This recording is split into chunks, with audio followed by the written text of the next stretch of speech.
Welcome, fellow patriots.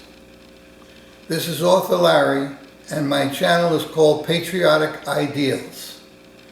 This is a political channel in which I discuss the challenges facing our great American society and offer some solutions that I consider appropriate.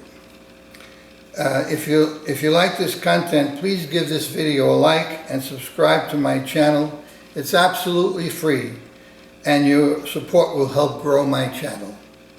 Let's discuss. Let's chat. Today we will talk about the illusion of American prosperity. It is constantly reported to us that our economy is sound and growing, but my own experience and knowledge tell me that it may not be the case.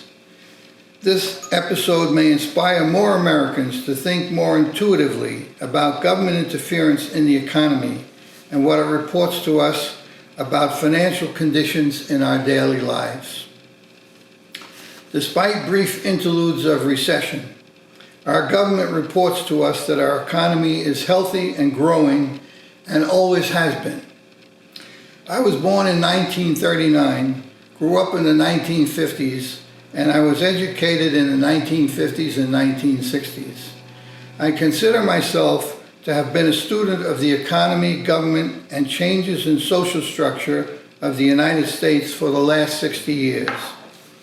There are too many times that I read government reports about financial conditions so important to our lives, which raise questions in my mind. I do remember that after World War II, in the late 1940s and 50s, the economy of the United States was extremely healthy. The entire world wanted to buy American-made products. Everyone was employed in good jobs, and the lives of all young people were continually growing financially healthier.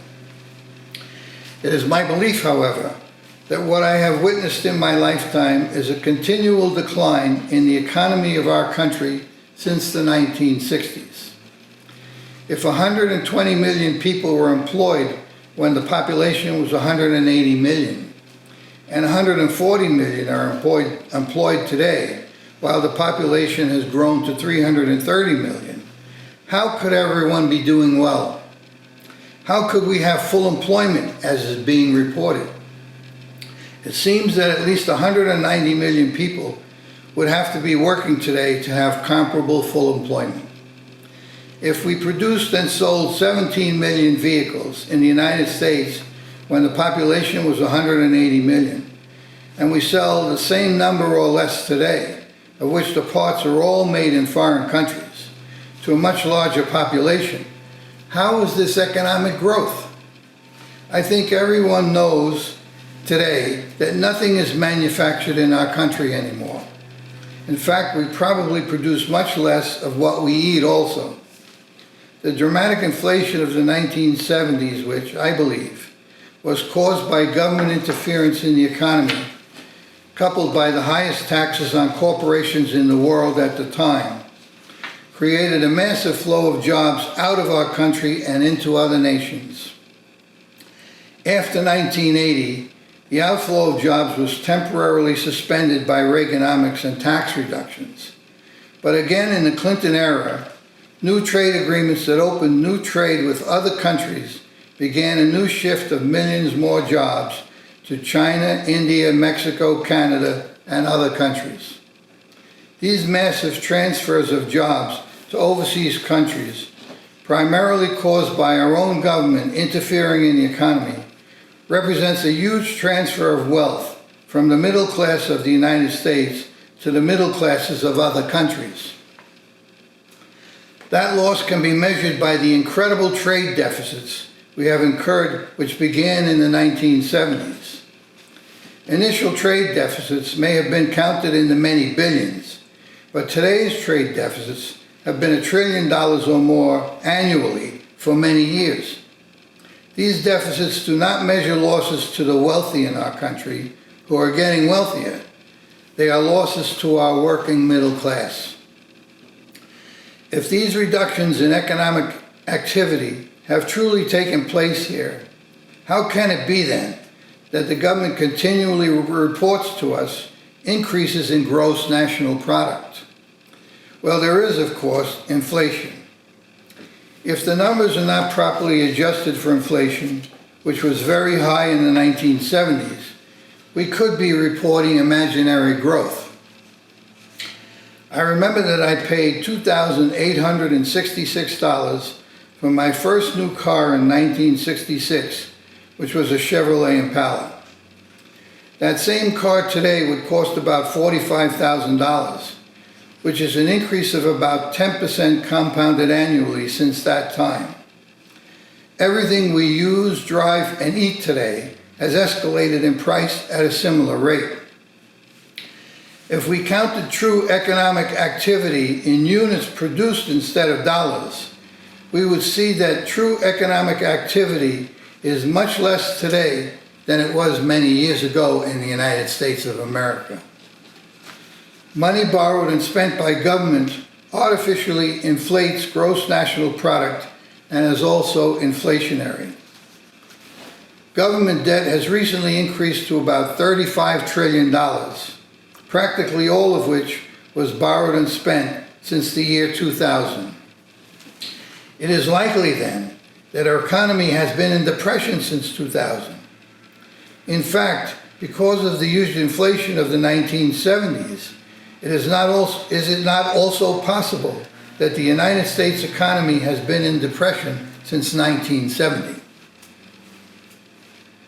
It is my contention that it is one of the government's most important jobs to report economic activity to its citizens. It is even more important that the purpose of government should be to promote economic activity in the best interest of its citizens. How can the transfer of middle-class jobs and wealth to other countries from the United States be in the best interest of America? This loss of economic activity in America was promoted by Lyndon Johnson's inflation in the 1970s and again by Bill Clinton's trade deals in the 1990s, and must certainly be attributed to interference by government in our economy. Not only is it likely that the government has not created trade policy and inflation policy in the best interest of the American people, but is it also likely that it reports to us a healthy labor market, which is greatly reduced from many years ago and perhaps not as healthy as is reported? This subject and many others are covered in the books I have written, which are available on Amazon and Barnes & Noble. The first book, Past, Present, and Future of Planet Earth, traces the birth and growth of intelligent life on our planet and culminates in the creation of the greatest society ever created on planet Earth. The second book, Love Letters to America, credits our forefathers with the creation of our great American way of life, but makes us aware that we are developing a great many problems in our society that are taking us further and further away from what America was intended to be. I have written 33 love letters to America to identify many of these problems and offer some solutions to restore our great society. Today's discussion on the illusion of American prosperity is covered in my books. Remember, if you like this content, please give this video a like and subscribe to the channel. Membership is free, and it will grow my channel. Your comments are always welcome, and I will respond to all that I can. Look for new episodes weekly. Our next episode will be about equality. This is author Larry signing off for Patriotic Ideals. See you next week. Equality is a very important subject affecting every American.